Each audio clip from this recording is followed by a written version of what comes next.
E eu sempre imaginei que algum dia eu gostaria de montar uma empresa que pudesse oferecer um produto dentro das empresas para as pessoas não ter que sair na hora do almoço, que pudesse envolver alimentação e tecnologia.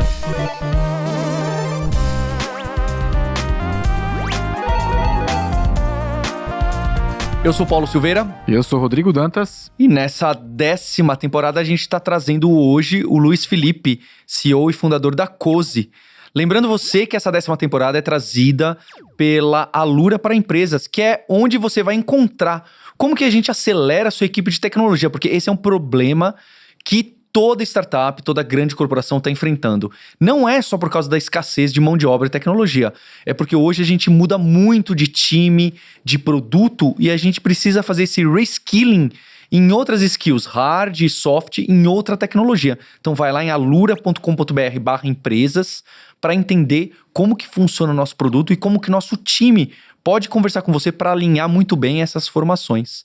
E além disso, tem também a Vindi, não é, Dantas? Exatamente, a gente tem milhares de clientes, milhares e milhares de clientes como o Cozy, né? Que vende online, que cobra o cliente, que precisa vender com boleto, com cartão de crédito, com débito em conta, com Pix. Então quem quiser conhecer um pouquinho mais da Vindi, vai lá em vindi.com.br. E eu tenho 2 recados para você. Agora o Like a Boss faz parte do Brasil Journal Podcast. A gente está muito contente de fazer parte dessa grande iniciativa. E também a gente está no processo de criação de uma nova escola de gestão moderna. Pois é, para passar essas ideias, métodos e processos que a liderança enfrenta hoje no dia a dia. Como você pode ouvir bastante aqui no Like a Boss. E já tem link aqui para você preencher um formulário, deixar seu e-mail, não só para saber as novidades, mas para responder uma pesquisa para a gente, porque a gente quer entender os seus desafios de liderança e de gestão.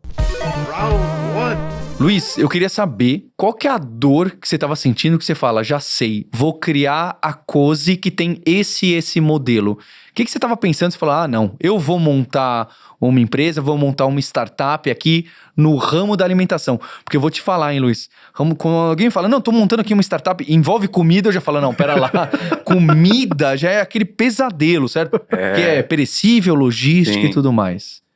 Todo mundo tem medo, né? Porque realmente é uma coisa bem difícil de fazer. Bom, deixa eu voltar um tempo, porque é uma coisa que vem lá de trás, né?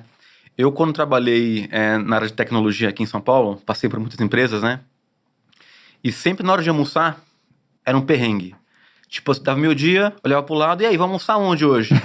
Aí, não sei, vamos em tal lugar. Depois de meia hora decidia onde que a gente ia, chegava nesse lugar, e aí, até almoçar, voltar, você não conseguia nem tomar um cafezinho. Eu sempre imaginei o seguinte, por que alguém não pode criar uma estrutura dentro de uma empresa para oferecer uma máquina automatizada, simples, só que, porém, fácil de usar realmente, e com produtos realmente gostosos e de alta qualidade. Quando não fast food, não saquinho de salgadinho. Exatamente. Quando eu falo gostoso, é um produto que o pessoal coma e queira comer de novo. Porque, geralmente, o que é pronto não é bom, né? Aqui no Brasil, você vai no mercado, você vai na padaria e pega algo de saquinho, um sanduíche, uma salada, em geral não é gostoso. Eu acho que essa é uma demanda que tem, que no Brasil não tinha sido resolvida, e até hoje não foi, que são de refeições prontas para consumo que você consiga pegar e comer. Mas voltando para a empresa, então, na hora de comer nas empresas, sempre foi para mim um transtorno, né? E eu sempre imaginei que algum dia eu gostaria de montar uma empresa que pudesse oferecer um produto dentro das empresas para as pessoas não ter que sair na hora do almoço, né? Mas sempre foi só uma vontade, assim. Então eu trabalhei em várias empresas aqui em São Paulo, e aí depois de uns 10 anos, e com essa semente na cabeça, e depois de ter feito várias coisas, várias empresas que eu acabei montando no futuro, aliás, no passado, né? Eu um dia falei assim, em 2019, não, agora chegou a hora de eu montar aqui uma empresa que eu sempre quis montar, que pudesse envolver alimentação e tecnologia. Então, daí nasceu o Cozy. E a gente começou o Cozy, na verdade, pela geladeira, uma solução tecnológica muito simples, né? Ou seja, um locker na porta, um sensor de temperatura. E, em paralelo, a gente montou uma produção de alimentos, de comida, né? Aqui em São Paulo. E a gente começou a operar essa solução em janeiro de 2020, pré-pandemia. Cara. Fevereiro de 2020, a gente colocou a primeira geladeira na primeira empresa. Em março, a gente estava colocando a terceira geladeira. A gente tinha colocado na terceira empresa. e veio a pandemia. E aí a gente parou tudo, né? Obviamente, que as empresas zeraram. A gente já tinha comprado um monte de geladeira. Nossa! Já tinha uma equipe montada, chefe, cozinheiros, ajudantes, motoristas. A gente comprou carros para fazer as entregas, reposições, né? E aí a gente falou, o que a gente faz? Para ou continua? A gente decidiu continuar. Porque uma das pessoas da operação tinha muita experiência em refeições prontas ultra congeladas, que é um modelo que já está bem comum, já estava bem comum no Brasil, né, e fora do Brasil. E a gente falou, vamos mudar o modelo, vamos pivotar aqui, e aí criar um cardápio de refeições prontas, ultra congeladas e de alta qualidade, que é um tipo de mercado que ninguém estava explorando ainda. Muito focado, de novo, né, na questão da qualidade, ser gostoso. E só um parênteses, né?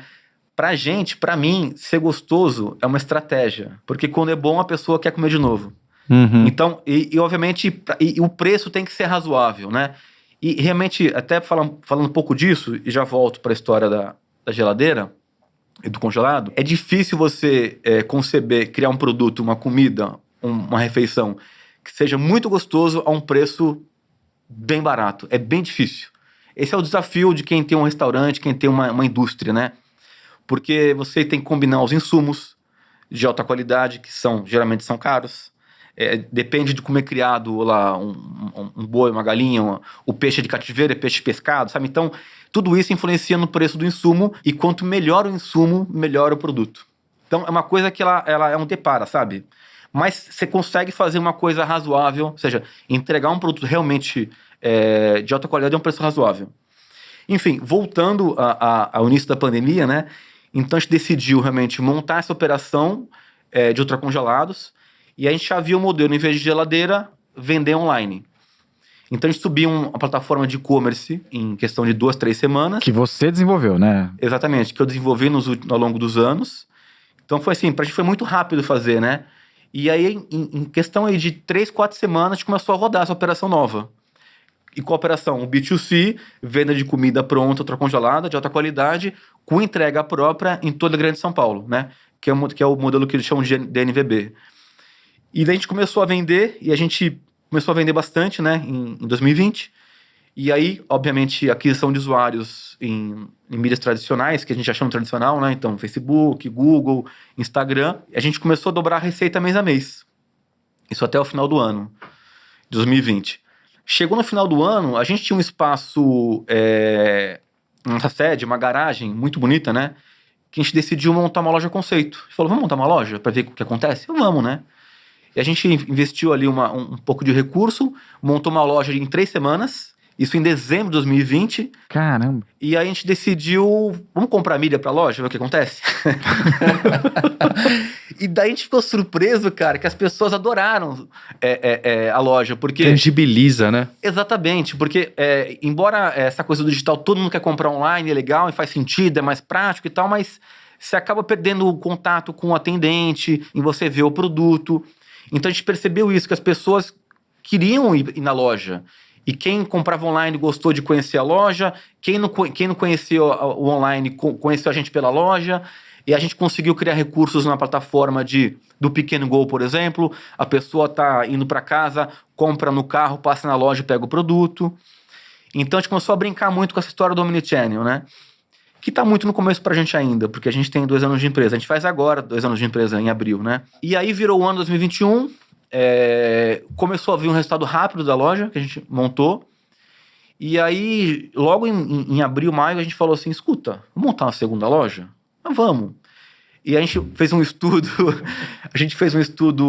dos bairros que a gente mais entregava, e a gente montou uma segunda loja no bairro do Paraíso, perto ali dos Jardins, aqui em São Paulo também. E aí logo no 3º, 4º mês, a gente atingiu o break-even da loja, e a gente se anima muito com a história de loja.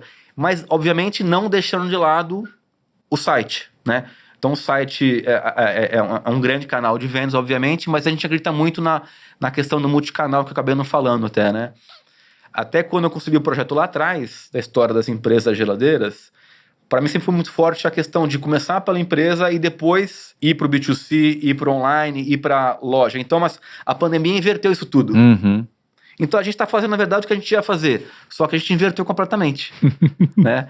E aí em 2021, a gente, no final do ano, a gente decidiu montar uma terceira loja, e a gente montou uma loja agora em dezembro, né? As 3 em São Paulo, né? Isso, as 3 em São Paulo, a gente montou em Perdizes. Então essa loja tem agora 2 meses e meio, 3 meses. E aí virando 2022, a gente, com o suposto retorno da galera para os escritórios, um modelo híbrido, mas o ponto é, a gente falou, poxa, será que vale a pena a gente agora retomar de novo o corporativo? A gente estudou, conversou ali, olhou lá e falou, vale a pena. Primeiro porque a gente já tem as geladeiras, tem os freezers, a gente tem a tecnologia de vending machine, e não é aquela vending machine tradicional, né, que você pega, cai, explode a comida embaixo, não, é uma coisa diferente, né?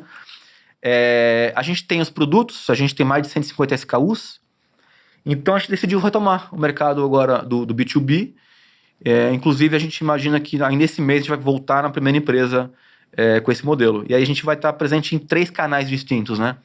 No online, no offline, lojas físicas e também no canal Empresas. Nesse segundo round, a gente quer entender mais da Cozê, como que é o funcionamento interno, a estratégia, o produto, o time e mercado. Luiz, você usou aquela sigla DNVB, que é bem da moda em startup. Então, você tem uma marca nativa digital, que nasceu no mundo digital e que você tem controle da stack inteira. É você que faz a comida, você que faz a receita, você que congela, você que vende a geladeira, você tem os carros que fazem a entrega, uma loucura, né? Mas tem aquela vantagem de que com isso você tem o domínio total da experiência, sabe o que está acontecendo e não tem aquela necessidade de terceirizar algo que seria vital. Eu acho muito interessante. Eu colocaria, a gente teve aqui no podcast o Dominique da Amaro, e a Amaro é um case muito desse, né? De criar a própria roupa, a própria marca. Só que, pelo que eu sei de você, você começou a estender os produtos que você oferece para produtos de restaurantes famosos, de marcas famosas. Isso é genial. Você decidiu ir além dos produtos que o Luiz gosta de cozinhar, porque a gente sabe, aqui a gente tem uns spoilers, que você, apesar de ser um grande programador, você sempre foi envolvido com gastronomia, com comida, de maneira muito séria e de maneira estudiosa. Então, por que você dá esse passo de vender comidas famosas de super restaurantes dentro da Cozê, sendo que você poderia fazer o seu? Qual que é essa estratégia? É verdade, cara. Eu sempre gostei de cozinhar, sempre estudei, já fiz muitos cursos, contratei muitos professores particulares de culinária, contratei chefes de cozinha para me ajudar, me ensinar a cozinhar. A resposta, assim, talvez seja a seguinte. A gente entendeu, no meio do caminho, que a gente não ia conseguir produzir tudo que a gente gostaria de vender. Porque para você fazer de tudo bem feito, é muito difícil. Imagina eu querer fazer pizza, fazer massa de pizza, massa de levain, fazer pão, fazer doce, fazer massa de recheada, fazer feijoada, fazer... Enfim, é muito complicado. Teria que ter uma equipe muito diferente, de amplo espectro, Ou você focaria só em um nicho, mas você queria ser sempre bem abrangente. Exato, porque quando a gente vende de tudo um pouco, né, a gente consegue aumentar carrinho de compras, consegue atingir um público maior. Mas a gente no começo tentou fazer isso e a gente viu que era bem difícil. Por outro lado, a gente percebeu na pandemia, muitos restaurantes famosos começaram muitos deles criaram uma linha de congelados. E a gente falou, poxa, será que esse pessoal não venderia pra gente? E a gente nasceu em 2020, né? Ninguém conhecia a gente. E eu peguei o telefone e saí ligando, né? Então eu lembro que o primeiro parceiro que a gente fechou, a gente queria fazer pizza. Queria ter pizza no Cozê, né? Pizza congelada. Mas eu não queria qualquer pizza, queria uma pizza de categoria, né? Naquela estratégia de ser muito gostoso e a pessoa comprar e querer comprar de novo e falar bem da pizza, porque realmente é muito boa. Aí eu fui lá, procurei melhores pizzarias de São Paulo. Apareceu 10 pizzarias. Eu liguei para as 10. Tentei falar com o dono das 10.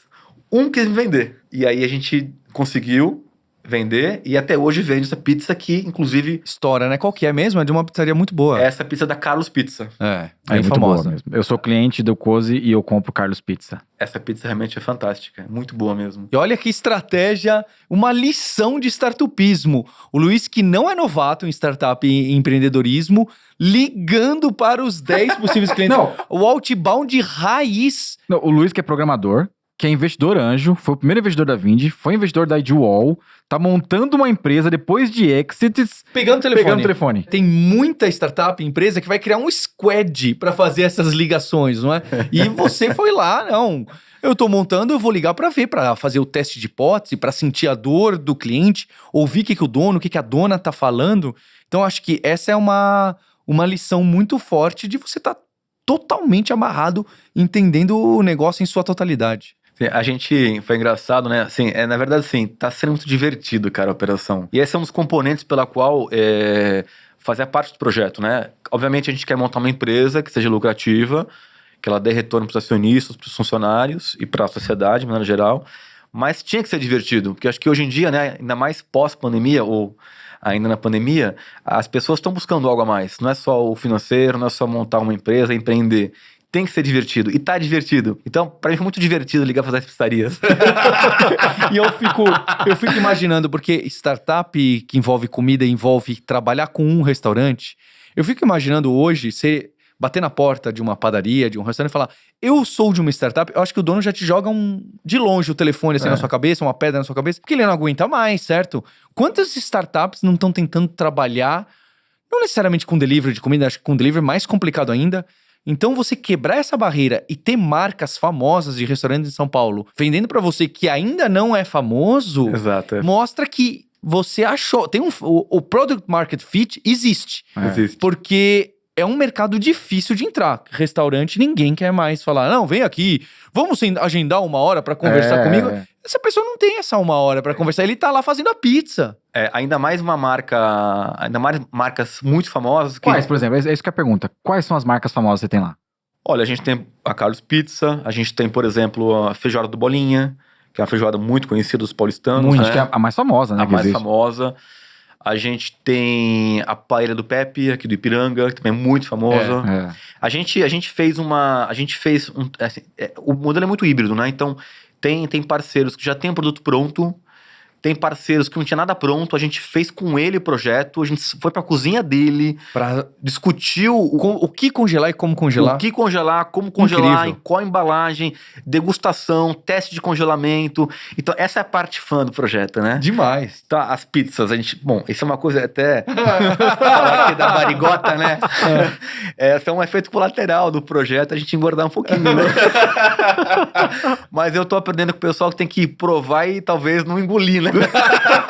É igual vinho, né? Não, é verdade, porque a gente lá é alucinado pela degustação. Porque assim, a gente é muito rígido com relação à qualidade lá. Ou seja, a gente nesse conceito de ser gostoso, a gente, por exemplo, pra aprovar um parceiro, cara, a gente tem que aprovar, a gente testa e prova uns 30, 40, sem brincadeira. Itens. Diferentes, marcas diferentes. Porque a nossa marca, né, que a gente tá expondo no mercado, a gente investe muito na marca, embora esteja no começo ainda empresa, a gente acredita que a gente está desenvolvendo uma marca que vai se tornar referência no segmento de refeições prontas, de alta qualidade, né? Então a gente realmente faz parte da cultura da empresa já. O produto tem que ser gostoso, sabe? E de novo, né? Não é um produto premium nem gourmet.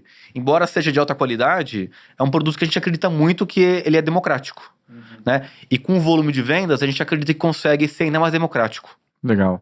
Ô Luizão, assim, aí você falou de qualidade, né? Eu queria fazer um elo com a sua carreira de programador, né? Desenvolvedor, né? E hoje chamam-se engenheiros, né? Empreendedor de tecnologia com o Cozy agora, né? Tá.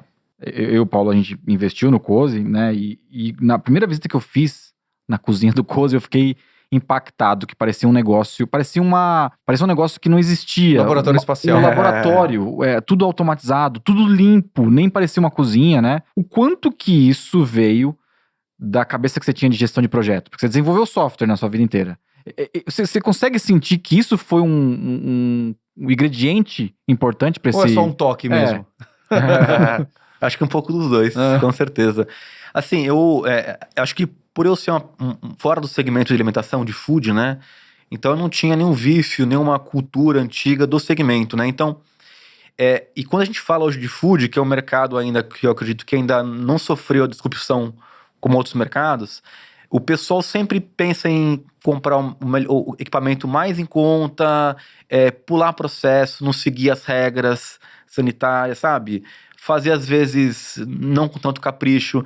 Então, como a gente quer realmente montar uma empresa pensando no futuro, a gente investe muito em tecnologia, porque quando a gente fala em tecnologia, a gente fala em produtividade. E quando a gente fala em produtividade, a gente fala num custo controlado também, né? E você fala em produção, uma produção maior. E na parte sanitária, obviamente, né? Então, quando você começou essa conversa falando da, poxa, comida, né? É um negócio complicado. Realmente, é um negócio muito complicado. Para a gente do Cozê, o primeiro foco nosso sempre é a parte sanitária. Obviamente isso faz parte de qualquer projeto de alimentação, mas muitas vezes não faz de muitas empresas, sabe? Porque às vezes fica de lado esse assunto em prol do custo, em prol de algumas outras questões, mas a qualidade, quando a gente fala de qualidade, não é só o sabor, a parte sanitária é crítica. Então a tecnologia, ela te proporciona maior produtividade, maior controle, e também influencia no sabor, né? Então, por exemplo, quando a gente fala de tecnologia, vocês conheceram a cozinha, né? A gente hoje utiliza lá um ultracongelador italiano que além de congelar, o congelador ele também assa. Então, o nosso... Pois Um congelador que assa. Sim. Então, por exemplo, o nosso ultracongelador, ele de madrugada, à noite, você programa ele, à noite ele liga, ele assa o que tá dentro e depois de assar, ele congela. E a equipe chega de manhã cedo na sede... Já distribui. Já distribui, embala e acabou. Fim do jogo. E daqui pra frente, esse tipo de coisa só tende a crescer. Claro, são máquinas caras, mas você tem produtividade, você tem tecnologia. Você não precisa de gente, 3, 4 pessoas olhando Seria o menos negócio. gente, exatamente. Né? Então, a cozinha é uma coisa que o ambiente de produção, né, ele vai mudar muito nos próximos anos. É os Jetsons mesmo, né? Sim, com certeza. Os fornos. Os nossos fornos, à noite, eles se dão banho sozinho, né? É verdade. Você programa ele. Não, e se você forno se lava sozinho. Sozinho, sim. Se dá banho, melhor, mais bonito. Isso dá mais banho. legal. Então, você programa ele, que vai embora pra casa, né? Limpou a cozinha, lavou a cozinha, como fazem todo dia, vai pra casa. Na hora que eles programaram, o forno liga, joga sabão, joga água dentro de si próprio e se lava inteiro. E seca depois, porque é um forno, né? Então ele consegue secar também, né? E a equipe chega de manhã e tá novinho o forno. É um forno alemão, né? Que o pessoal da área conhece, chama Rational. Então, são tecnologias que proporcionam realmente um ambiente mais produtivo e mais higiênico também. Qual que é o item que as pessoas mais compram nas lojas, enfim, no e-commerce? E eu tenho uma curiosidade também sobre essa orquestração da tecnologia, assim... muita gente fala de omnichannel, mas a gente sabe que raramente tá tudo integrado, né? Sim. Cara, o pessoal gosta mesmo dos básicos. Básico não, do dia a dia, né? A gente chama de clássicos. Até é legal falar um pouco disso rapidamente. Lá no Cozê, a gente não gosta de inventar moda, a gente gosta dos clássicos, só que dos clássicos muito bem executados. Então, a gente praticamente não tem prato autoral. Autoral é aquele prato que você inventa aquele negócio, coloca uma formiga em cima, sabe aquela coisa? A gente gosta de clássicos, porque as pessoas conhecem um clássico, né? Só que a gente investe muita energia para que seja muito bom aquele clássico.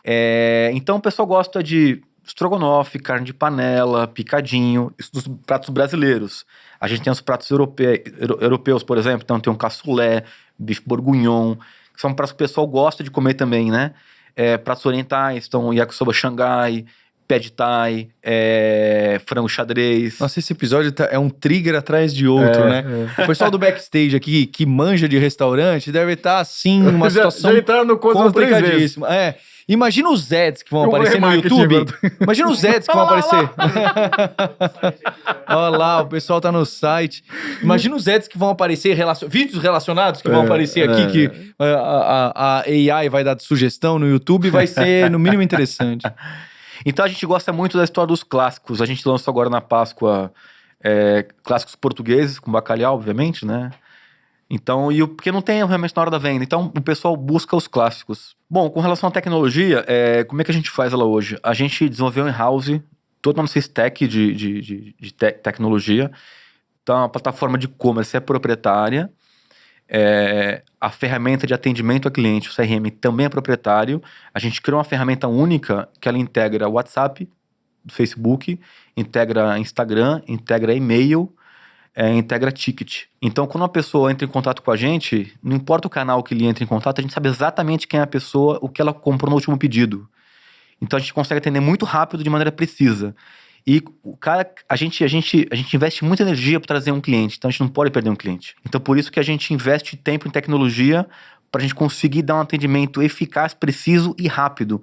Porque o nosso cliente, o cliente do Cozê, é uma pessoa que a gente brinca muito lá que a gente está no ramo da conveniência. Porque ter uma comida gostosa no freezer em casa é muito conveniente. Então, quando a pessoa entra em contato com a gente, não pode demorar um dia para atender, 2 dias ou 6 horas. Tem que ser em 15 minutos, no máximo 5 minutos. Então, a gente teve que desenvolver uma ferramenta para cumprir com esse plano que a gente traçou, e que é uma coisa até cultural nossa, né? E um valor que a gente traz para a empresa, de outras companhias, de atender o cliente de maneira muito precisa e muito eficiente. E essa que é legal você pegar, você falou, quem que é o cliente que compra no Cozê? Eu sou um comprador que eu tenho preocupação muito com a qualidade e com a hora de entrega. Então, eu compro e às vezes eu me assusto que em meia hora tá na minha casa, né? Mas, em geral, quem que compra? Porque, assim, você tá concorrendo com o iFood, você tá concorrendo com o cara que cozinha em casa também, você concorre com o restaurante da esquina. Olha, a persona que compra da gente, ela é uma pessoa que... A gente tem até uma frase de efeito pronta, né? É uma pessoa que trabalha muito, não tem tempo de fazer comida, porém não abre mão na hora de comer de um produto realmente gostoso e prático. Essa é a persona que a gente vai atrás. Isso se traduz em quê? Numa pessoa na faixa etária entre 30 e 50 anos de idade, que trabalha em empresas de médio e grande porte, ou são empreendedores, ou são executivos, médicos, consultores, advogados. É um público bem grande. Então, o que eles têm em comum é exatamente isso. Eles trabalham muito e pelo fato de eles trabalharem muito, eles não abrem mão na hora de comer, de ser uma comida realmente gostosa.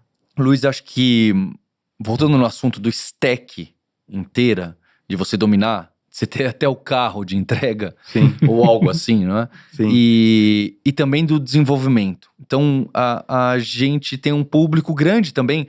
A grande parte das pessoas que eu vejo, gente, são pessoas que estão em nível de coordenação gerencial, querem dar um próximo passo na carreira, querem trabalhar numa startup, ou entender como inovar dentro da corporação. E também tem muita gente querendo empreender.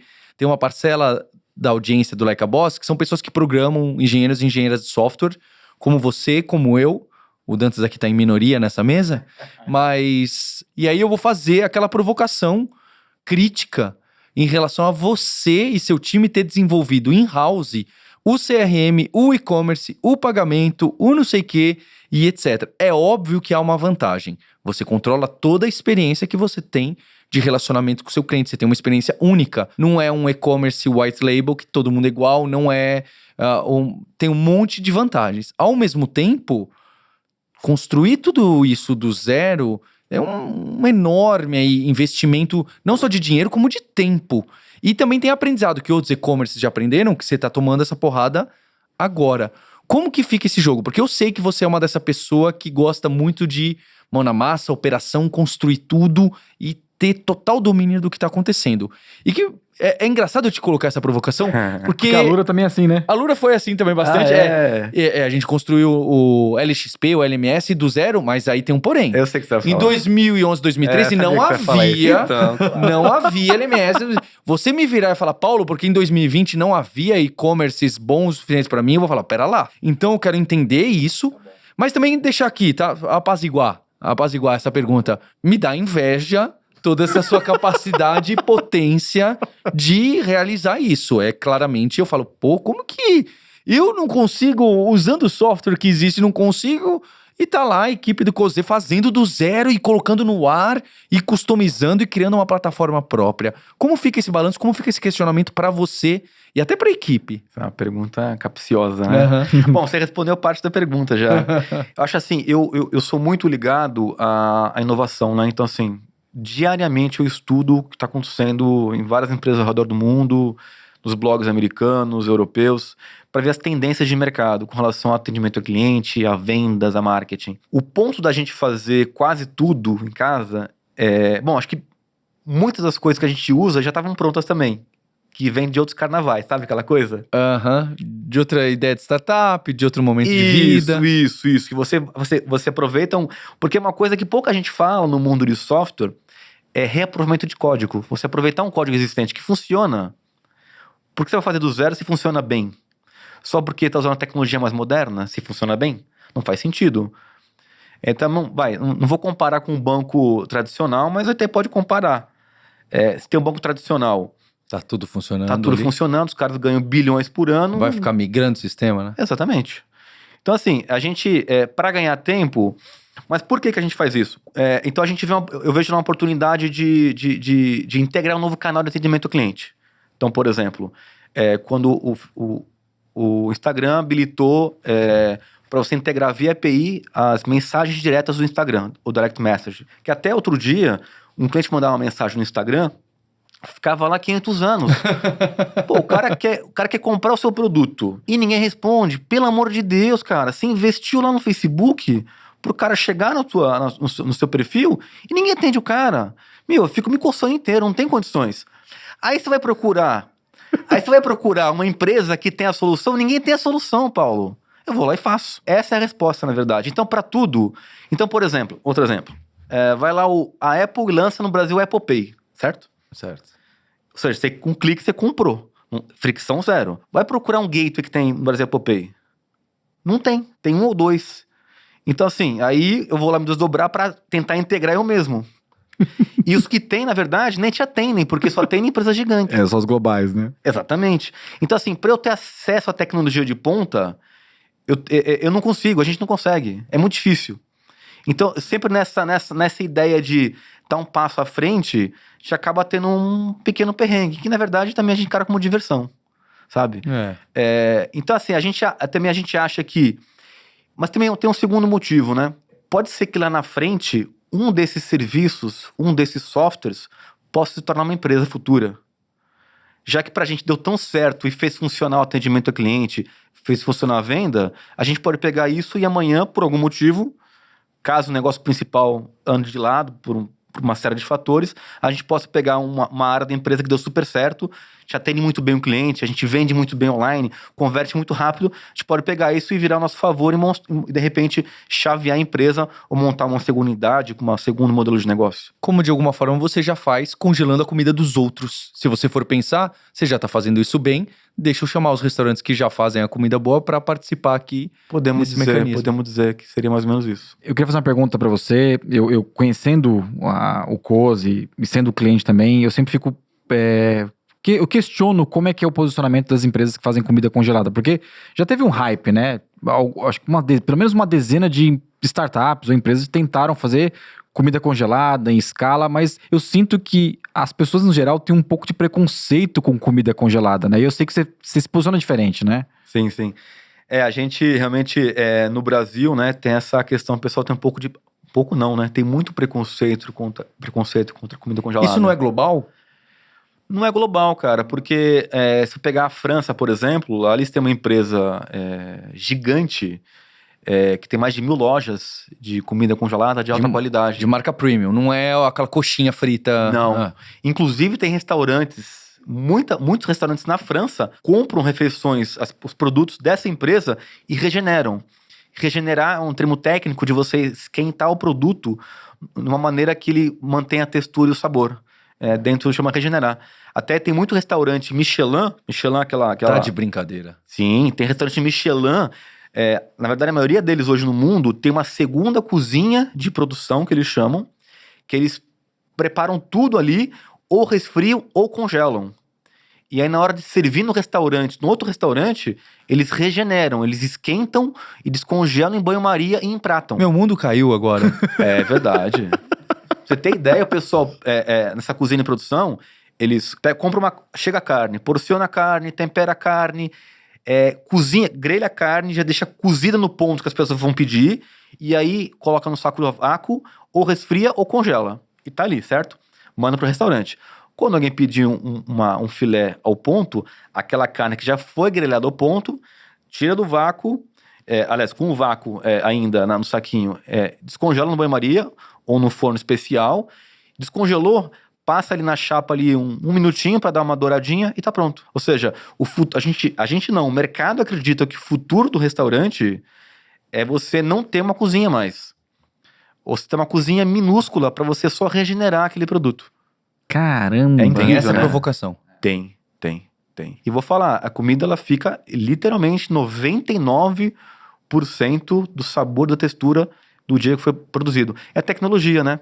Realmente tecnologia de ultracongelamento, tecnologia de regeneração e de aquecimento. E de embalagens também, obviamente. Nossa, os restaurantes teriam preços mais acessíveis com aquela qualidade Sim, incrível. e não tem perda, porque quando você produz com calma antes, você planeja, olha, eu vou produzir aqui 100 filés grelhados. Você vai comprar o tanto de carne, você tira lá a gordura, limpa, higieniza, e tempera e grelha aquelas carnes. Você não tem aquela loucura no restaurante de você vir pedido, pega a carne, põe na chave, não sei o quê, aí cai Caiu. no chão, pega outra, sabe? Isso quando pega... Não. Isso aí eu não sei. Eu nunca trabalhei com restaurante.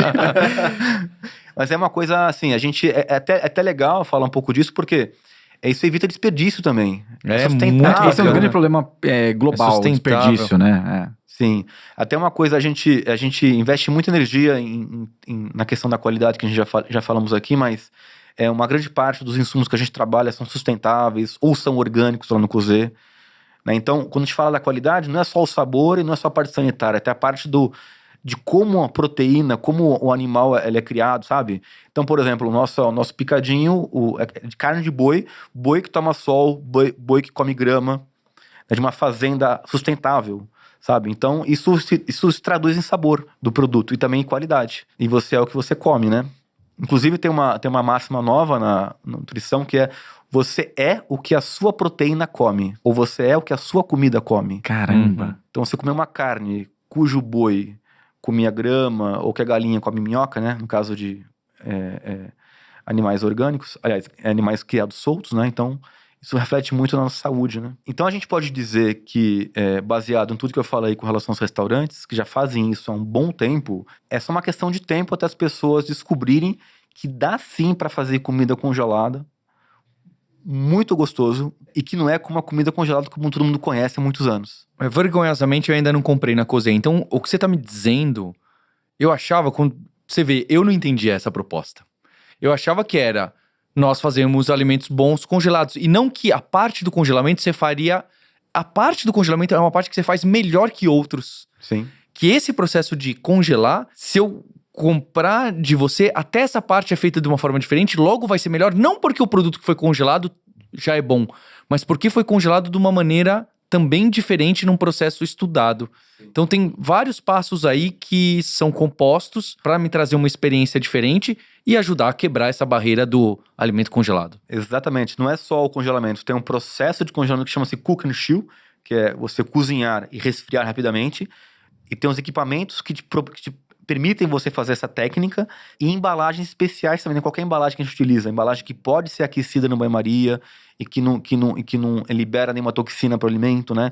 Então tem a tecnologia de preparo, tem um processo, tem a tecnologia de embalagem, né? E também tem todo o estudo sobre qual tipo de produto fica melhor congelado, qual não fica melhor.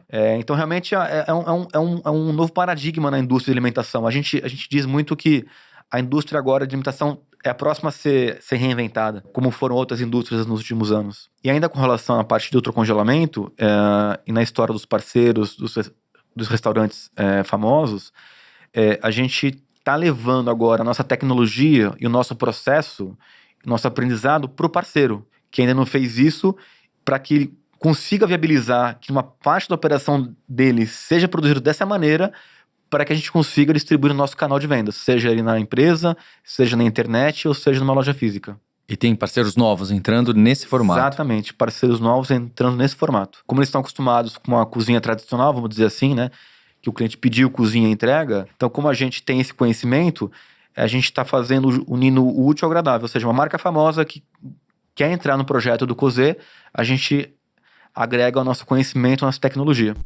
Round 3. Nesse terceiro round, a gente quer entender um pouco mais de quem é o Luiz Felipe antes da Cozê. E a gente já deu alguns spoilers, não é aqui, Luiz? Porque é uma pessoa da área de tecnologia e que já teve outras empresas. Tem uma relação, inclusive, com A empresa do Rodrigo Dantas, a Vindi, é interessante ver, você é um empreendedor serial, essa é a verdade. E você é um empreendedor que, como eu me classifico de antes da Lura e o Dantas na época de loja de perfume, é da época do empresário, não era empreendedor, não era startup, né? Era empresário, né? E eu acho que a gente até não largou alguma dessas características. Essa característica está muito envolvido na operação, que também é minha, que tem vantagem e desvantagem. Eu acho que é dessa geração uma atrás do startup mais raiz, venture capital puro, apesar de que agora a Cozê tá nesse mecanismo, você vem de uma geração antes. Então, o que você estudou, o que você fez antes da Cozê?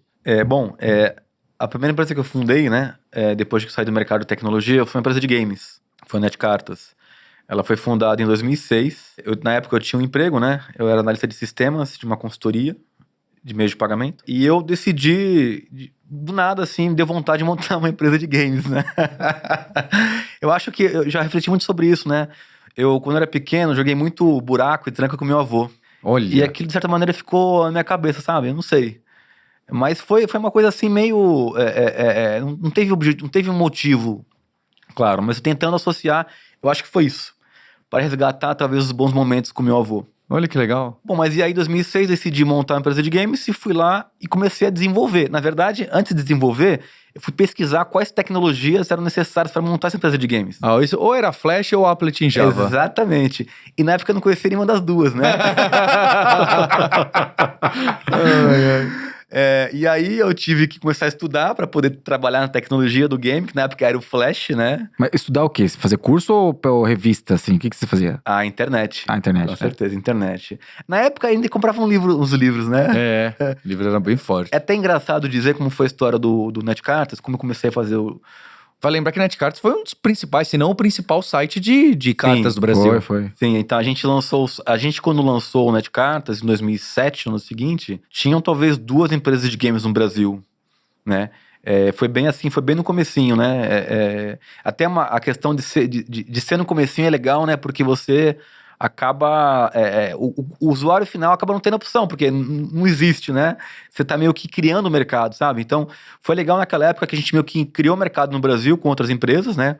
Umas 2, 3 empresas, uma delas até do Daniel Coqueri, um grande amigo, né? Que foi o GameGo, que ele criou 2 anos antes. Mas a história foi muito interessante do NetCartas, porque nessa ideia de a gente não sabia a tecnologia de como criar o jogo, na época eu era programador, analista de sistemas sênior, né? Tinha passado por algumas empresas, até tinha certificação já Java. Quando Java era uma tecnologia de ponta na época, ainda né? Mas existem outras. E o que eu fiz? Eu comprei um livro na Amazon de Flash. Uma história muito engraçada. E no livro veio um jogo. Essa história acho que não contei pra ninguém ainda, né? Porque no livro veio um CD com um jogo de xadrez. Aí eu peguei o jogo de xadrez e comecei a estudar o livro. Você estuda o livro vendo o jogo de xadrez, como ele funciona, né? Então, na prática, eu comecei a estudar como funcionava o jogo de xadrez feito em Flash. Eu fui tirando o tabuleiro de xadrez e tirando as peças e fazendo jogo de buraco. Foi literalmente assim. E a gente... Sensacional. Em 2, 3 meses tava pronto o jogo de buraco. Com a engine do jogo de xadrez, basicamente. Exatamente, cara, exatamente.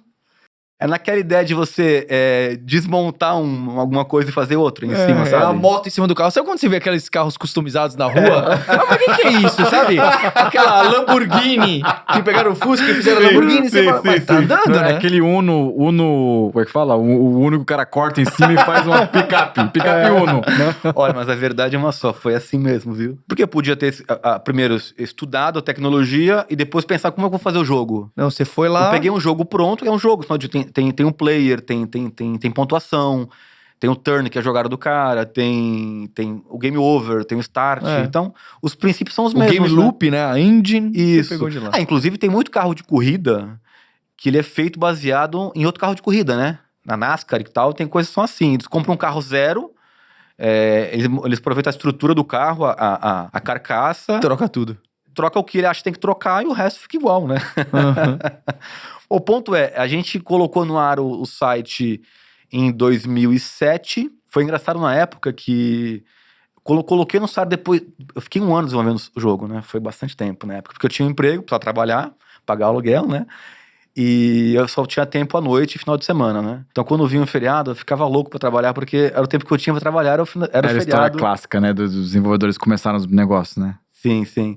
E aí, quando eu coloquei no ar depois de um ano, isso foi em 2007, eu coloquei no ar esperando que aparecesse algum usuário, obviamente, e lógico que não apareceu ninguém, né? Você não contou pra ninguém. Porque eu fiquei um ano trabalhando só. Não tinha essa de você fazer SEO content, porque o Google tava nascendo também, né? Lá nos Estados Unidos. Era tudo muito novo, né? Na época, inclusive, em 2007, o Google não tinha aberto ainda no Brasil a série pra poder vender mídia. E aí, quando eu coloquei, eu falei, caramba, como é que vai ser agora? Eu não tinha pensado em trazer usuário, só tinha pensado em fazer o jogo. E na época tinha lá o Hotmail, os grupos de discussão no Hotmail, lembram? Tinha uns grupos lá que você... No Yahoo, e né? tal. E lá eu comecei a procurei durante alguns dias, né? Achei uns grupos de buraco. O pessoal discutia jogada de buraco, jogada de tranca. E eu comecei ali a postar no Netcartas. Eu comecei a falar do jogo, falar do site e tal. Eu fiquei fazendo isso durante uma semana ou duas. De repente, as pessoas começaram a chegar. Aí chegou um, chegou o outro. Aí no dia seguinte chegava mais 5 e mais 10. Passou uns 3 meses, por dia chegavam 500, chegavam 1.000 pessoas, andando um pouco mais rápido, né?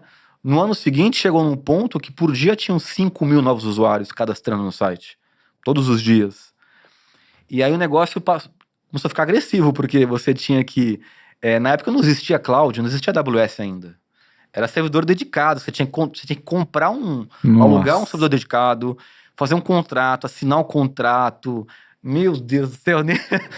Era um negócio realmente complicado. A gente, na época, inclusive, voltando um pouco naquele papo de você fazer tudo, em 2007, praticamente não existia gateway de pagamento, sistema antifraude, sistema de atendimento ao cliente igual ao Zendesk, não existia nada. Você tinha que fazer tudo. E foi o que? A gente fez tudo. Foi daí que acho que eu peguei o vício de fazer tudo, né? Então aí, bom, foi um momento muito bom pra você criar a empresa de games em 2006, 2007, porque era bem no comecinho, né? E deu super certo no Netcartas, né? E aí a gente montou uma equipe, aí a empresa cresceu, né? E aí eu tentei, no meio do caminho, criar outros projetos, né? Porque uma coisa muito ligada a dessa história de eu pesquisar tecnologia, inovação, a gente sempre fica com uma ideia constante na cabeça, qual vai ser o próximo negócio, sabe? Uma coisa meio... até às vezes viciante, né? Eu sei que às vezes não é muito positivo isso. Bom, mas e aí no meio do caminho eu tentei montar outros projetos, né? É porque a gente só fala do sucesso, não fala do insucesso. Lá no Netcartas, até em 2000, depois do Netcartas, em 2009, 2010, eu montei um site de paquera chamado Net Chaveco. Era a época do Par Perfeito, que ainda existe, né?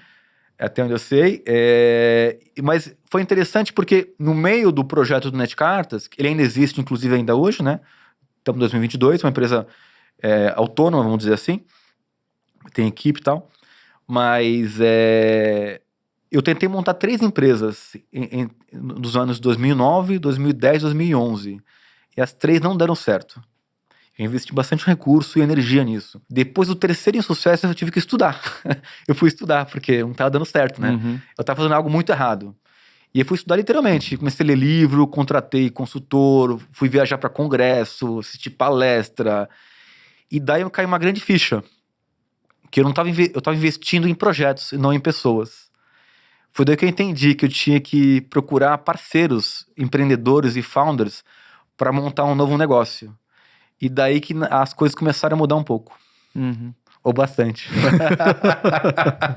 Luizão, você que está num momento especial no Cozy, enfim, você é investidor também. Tem o Netcartas também, né? Que você deve ser um mentor do time lá ainda, né? Mas o que você faz nas horas vagas quando você não está programando, testando receita e conversando com o dono de pizzaria? Olha, cara, eu gosto de estudar. Eu estudo bastante. Estudo não só tecnologia, estudo outros assuntos, ciências, política, economia. Porque tudo hoje está interligado, sempre esteve, na verdade. Então eu gosto de estudar, estudo bastante. Eu gosto de me exercitar, então procuro me exercitar, pelo menos para manter a mente saudável, né? Eu gosto de andar muito. Quando você anda no meio da rua, você pega sol, você vê gente, você espairece. E gosto muito de ficar com meu filho. Jogar bola com ele, jogar tênis com ele, jogar qualquer coisa com ele. e dar risada com ele. Acho que isso é muito legal. E viajar, né? Quando a gente puder viajar com segurança. com segurança.